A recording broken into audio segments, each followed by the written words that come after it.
శుక్లాంబరధరం విష్ణుం శశివర్ణం చతుర్భుజం ప్రసన్నవదనం ఝాయేత్ సర్వవిఘ్నోపశాంతయే. ప్రహ్లాదుడు విష్ణువు వద్దకు పోవుట. దానితో విసిగిపోయి ప్రహ్లాదుడు పీతవాసుడకు విష్ణుదేవుని సమీపించి ఇట్లనెను: ఓ దేవదేవేశ్వర, ఇంతకాలం యుద్ధమరించినను ఈ సాధ్యుడకు నారాయణుని జయింపలేకపోతిని. ఇందుకు కారణమేమి అనగా విష్ణువు ఇట్లనెను: ప్రహ్లాద, మహాబాహువకు నీ ధర్మపుత్రుని నీవు జయింపజాలవు.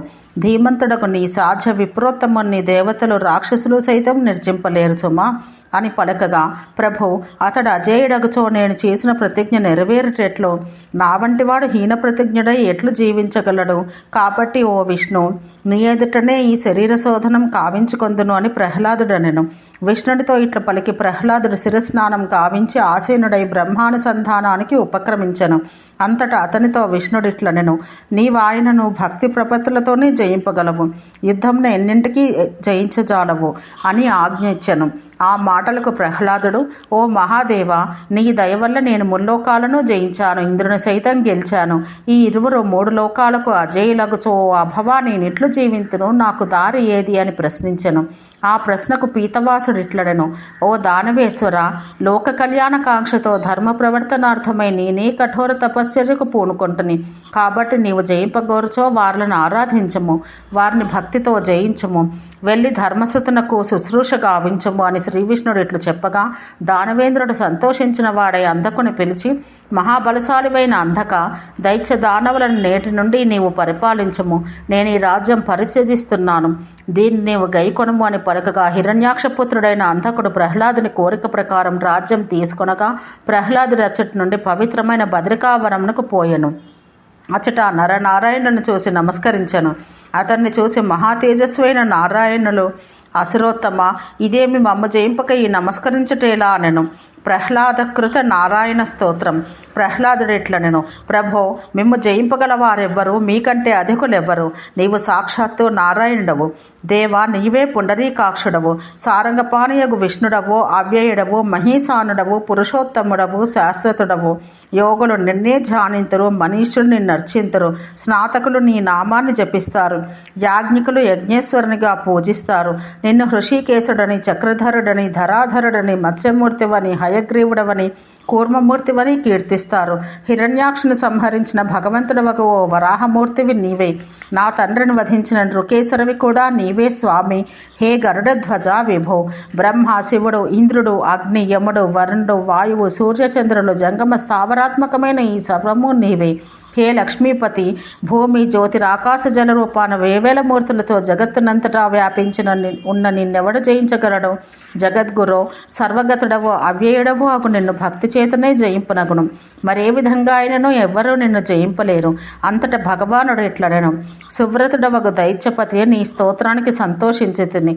అనన్యమైన నీ భక్తి చేతను ఓడింపబడితిని. ఓడిపోయిన వారు పరిహారం చెల్లించుకోవలను. పరిహార రూపాన నీకొక వరం ప్రసాదిస్తున్నాను, కోరుకొనుము అనగా, వరదేశ్వర, ప్రభో, నిన్ను శత్రువుగా భావించి నేను చేసిన మానసిక, వాచిక, శారీరక పాపములన్నింటినీ నశింపచేయము. మహాత్ముడకు నరుని ఎడగావించిన అపరాధం క్షమించము. జగత్ప్రభో అని ప్రహ్లాదుడనెను. దైత్యేంద్ర, అట్లేయగుగాక, నీ పాప సంక్షయమగుగాక. ఇంకొక వరం కోరుకొనుము అని నారాయణుడు ఆజ్ఞేయగా, విష్ణు, నా బుద్ధులన్నీ ఎల్లవేళలందరూ నిన్ను ఆశ్రయించుకుని ఉండుగాక. నీ పూజ, అర్చన, ఉపాసనలందే లగ్నమై ఉండుగాక అని ప్రహ్లాదుడు అడిగాను. నారాయణ వచనం: తథాస్తు మహావీర, మరొక వరం కోరుకొనుము. కాదనక ఇచ్చదనని పలకగా, అధోక్షజ, ప్రభు, నీ దయతో నాకన్నయూ లభించినవి. ఎల్లప్పుడూ నీ పాదముల భక్తి నాకు అనుగ్రహించము అని ప్రహ్లాదుడు అడిగాను. అట్లే ఎగుగాక. అంతేకాదు, నా ప్రసాదం వల్ల నీవు అజరామరుడవై చిరకాలం వర్ధిల్లగలవు. రాక్షస శార్దూల, వెంటనే నిజవాసానికి వెళ్ళి కర్మరతుడవు కమ్ము. మత్పరాయణవైన నిన్ను కర్మబంధములు అంటవు. శాశ్వతంగా దైత్య రాజ్యానికి అధిపతివై స్వకులోచితమైన ధర్మాచరణం గావించము అని నారాయణుడనెను. జగన్నాథుని మాటలు విని, ప్రభో, ఒక పర్యాయం వదలిన రాజ్యాన్ని మరలా ఎట్లు గ్రహించగలను? ధర్మమూర్తి అని ప్రహ్లాదుడు అడిగాను. అందుకు భగవంతుడు, అట్లగచో రాక్షస జాతికి అంతకు హితోపదేశకుడుగా ఉండి దైత్య దానవులను కాపాడము అనెను. నారాయణునిచే అనుజ్ఞాతుడే ఆ దైత్యేశ్వరుడు స్వామికి మొక్కి సంతోషంతో నిజమందిరానికి వెళ్ళెను. తిరిగి వచ్చిన ప్రహ్లాదుని దైత్య దానవులు అంధకుడు సంభావించి రాజ్యాన్ని మరలా స్వీకరించమనిది. కానీ ఆ మహాజ్ఞాని అందుకు అంగీకరింపడయ్యను. నారద, గడ్డిపోచవలి సకల దానవ రాజ్యాన్ని పరిత్యజించి అంధకుని సన్మార్గంలో నడుపుతూ రాక్షసులకు మార్గదర్శి అయి ఆ మహానీయుడు నిరంతరం అప్రమేయుడగు శ్రీహరిని ఆరాధిస్తూ మహాయోగి అయి వర్ధిల్లెను.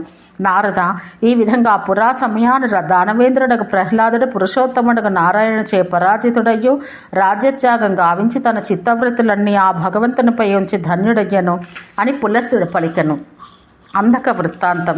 నారదుడు మహాముని అంధకుడు గుడ్డివాడని తెలిసి రాజ్యధర్మానికి విరుద్ధంగా అతని ప్రహ్లాదుడు ఎట్లు రాజ్యాధిపతిని గావించను అని ప్రశ్నించను. ఆ మాటలు విని పులస్సుడనెను, నారద, తండ్రి హిరణ్యాక్షుడు జీవించి ఉండగానే అంధకునికి చూపు తిరిగి వచ్చింది. అందుకే ప్రహ్లాదుడు అతన్ని తన స్థానమున రాజుగా నిలిపెను. నారదుడనెను, మహామణి, రాజ్యాభిషిక్తుడైన అంధకుడు ఏ విధంగా పాలన మొనర్చెను, దేవతలతో ఎట్లు మసలుకొనను?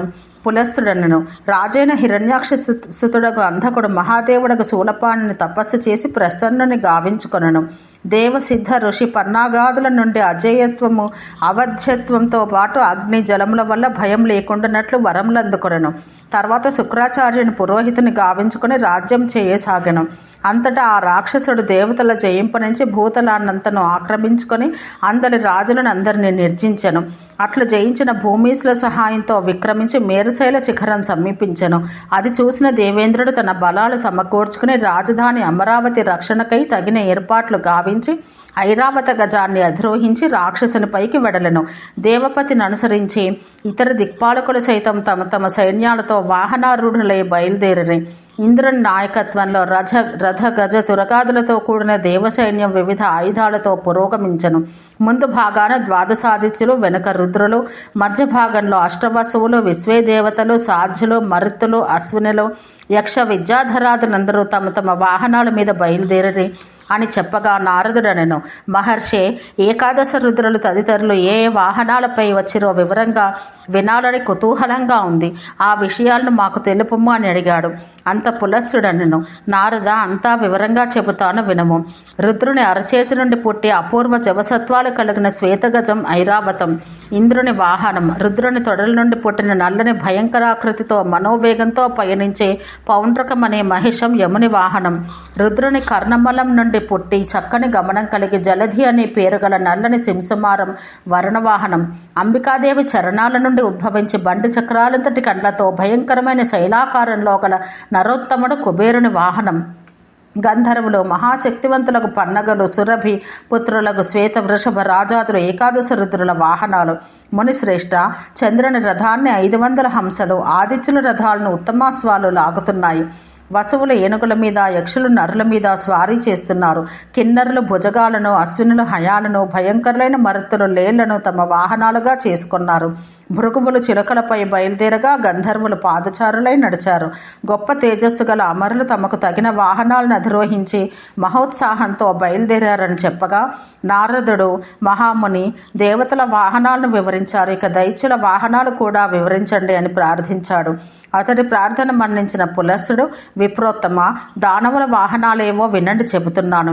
అంధకుని దివ్యరథం 1200 మూరల పరిమాణం కలిగి 1000 ఆకులు గల చక్రాలతో నల్లని ఉత్తమాశ్వాలతో ఒప్పి ఉన్నది. ప్రహ్లాదుడెక్కిన రథం బంగారపు కాంతితో చంద్రునితో సమానమైన తెల్లని కాంతులు వెలార్చి 8 ఉత్తమాశ్వాలు పూంచబడి వెలుగుతోంది. విరోచనుడు ఏనుగు నెక్కెను. కుజంభుడు తురగారూఢుడు. జంభుడు కాంచన శోభతో వెలిగే గుర్రాలు కట్టిన రథస్థుడు. శంఖుకర్ణుడు గుర్రం మీద, హయగ్రీవుడు ఏనుగు మీద ఎక్కారు. మయుడు ఉత్తమ రథాన్ని, దుందుభి మహోరగాన్ని అధిరోహించారు. శంబరుడు విమానం మీద, శంకుడు సింహం మీద కూర్చున్నారు.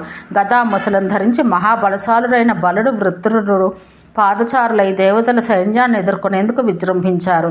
నారద, అప్పుడు జరిగిన భయంకర తుముల యుద్ధంలో రేగిన దుమ్ము ధూళితో భూమి ఆకాశాలు కప్పబడ్డాయి. ఆ రజసాంధకారంలో కన్నులు కనిపించక తండ్రి కొడుకును, కొడుకు తండ్రిని గుర్తించలేకపోవడంతో కొందరు వీరులు తమ్మవారిని సంహరింపసాగిరి. మరికొందరు శత్రువులను దునుమాడిరి. రథులు ఒకదాన్నొకదొట్టి ప్రచండమైన వేగంతో వెంబడించినవి. ఏనుగులు ఏనుగులను, అశ్వికులు అశ్వికులను, పదాతులను వెంటాడి పరస్పరం జయకాంక్షతో ఒకరినొకరు మర్దించసాగిరి. ఈ విధంగా జరిగిన దేవాసుర సంగ్రామంలో చెలరేగిన ధూళి మేఘాలను శ్రమింపచేస్తూ ఒక భయంకరమైన నది ప్రవహించింది. అందులో నీటికి బదులు రక్త ప్రవాహం, సుడిగుండాలకు బదులు రథచక్రాలు, వెల్లువలకు బదులు మృత కళేబరాలు, తాబేళ్లకు బదులు బాణాలు, మొసళ్ల స్థానంలో ప్రాసాయుధాలు, ప్రవాహ రూపాన దీర్ఘ కరవాలాలు, నాచకుప్పలకు బదులు వీరుల ప్రేవుల కట్టెలు, తెట్టలు గట్టిన సురుల స్థానంలో శ్వేత ధ్వజాలు, చక్ర సారసాలకు బదులు భయంకరమైన డేగలు, కంక గృధ్రాలు రోమహర్షకంగా గోచరించాయి. అడవి కాకులు కాదంబ పక్షులుగా, జంబుకాలు మండూకాలుగా, గుంపు కట్టిన పిశాచాలు డాకినలే నదీ తీరాన తపస్సు చేసే మునులుగా ఏర్పడి మామూలు జనులకు దాటడానికి వీలు కాకపోయింది. ఆ భయంకరమైన రణనదిని రథాలనే పడవల మీద దాటడానికి ప్రయత్నించిన వీరులు కొందరు అందులో పడి మోకాళ్ళ వరకు మునిగిపోగా విజయలక్ష్మిని వరించగోరిన మరికొందరు సునాయాసంగా దాటగలిగిరి. దేవదానవులకు జరిగిన ఆ ఘోర సంగ్రామం పిరికి పందులకు భయావహమైంది, యక్ష రాక్షసులకు సంతోషకరమైంది. పిశాచ సమూహాలు ఆనందంతో గెంతులు వేశాయి. వాయుసాలు మృతవీర రక్తం కడుపారా ఆరగించాయి, మాంసఖండాలను భక్షించాయి. మజ్జా మేధస్సులు గంతులు వేస్తూ కేకలు పెడుతూ తినేశాయి. ఒకవైపు వీరులు బాధతో ఆర్తనాదాలు చేస్తుంటే మరోవైపు నక్కలు ఉత్సాహంతో ఊలలు పెడుతున్నాయి. రణనిహతులైన వారి శవాలు చెల్లాచెదురుగా నలువైపులా పడి ఉన్నాయి. రణభూమి భయంకరమైన శ్మశానంగా మారిపోయింది. యుద్ధానికి ముందుగా దుర్నిమిత్తాలుగా నక్కల అరుపుల కూతలు వినిపించగా దేవతలు, రాక్షసులు రాబోయే దుష్పరిణామాన్ని తలుచుకుని భయకంపితులయ్యారు. వీరాగ్రేసరులైన వారు తమ ప్రాణాలనే పణంగా పెట్టి ఆ మారణ హోమంలోకి దిగారు. 1000 గుర్రాలు పోంచిన రథం మీద ఎక్కిన హిరణ్యాక్ష పుత్రుడు అంధకుడు మతించిన తెల్ల ఏనుగుపై ఉన్న మహాతేజస్వి దేవేంద్రునిపైకి లంఘించాడు. 8 అశ్వాలు కట్టిన రథం మీద కూర్చున్న మహాబలశాలి అయిన దైత్యపతి ప్రహ్లాదుడు మహిషాధిరూఢుడై మీదకు వస్తున్న యముని ఎదుర్కొనెను. మహర్షి అంతటా విరోచనుడు వరుణుని, బలశాలియకు కుబేరుని, జంభుడు శంబరుడు వాయుదేవుని, మయుడు అగ్నిని ఎదుర్కొని యుద్ధం చేశారు.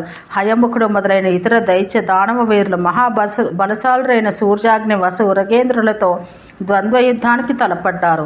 ఒకరిపై ఒకరు వేల సంఖ్యలో బాణాలు వదలసాగారు. తీక్షణాలైన బాణ పరంపరలతో ఒకరినొకరు నవ్వజేస్తూ గురితప్పని శస్త్రాలతో దేహాలు చీల్చుకుంటూ ఆ వీరులు మందాకిని లాంటి రక్తస్రవంతిని ప్రవహింపజేశారు. ఆ నెత్తటి నది రక్షో పిశాచాలకు సుష్టుగా విందు చేసింది. త్రైలోక్య విజిగీషులైన దేవదానవ వీరులు ఆ తరంగిని ఉద్ధరించడానికి పోటీ పడసాగారు. ఆ సమయాన ఆకాశంలో నిలబడి మునులు, సిద్ధులు దుందుపులు మోగిస్తూ ఆ భీకర సమరాన్ని వీక్షించగా అప్సర అంగనలో శత్రువులకు ఎదురొడ్డి యుద్ధంలో నిహతులైన వీరాగ్రేసరులకు స్వాగతాలు పలకసాగారు. ఓం శాంతి శాంతి శాంతి.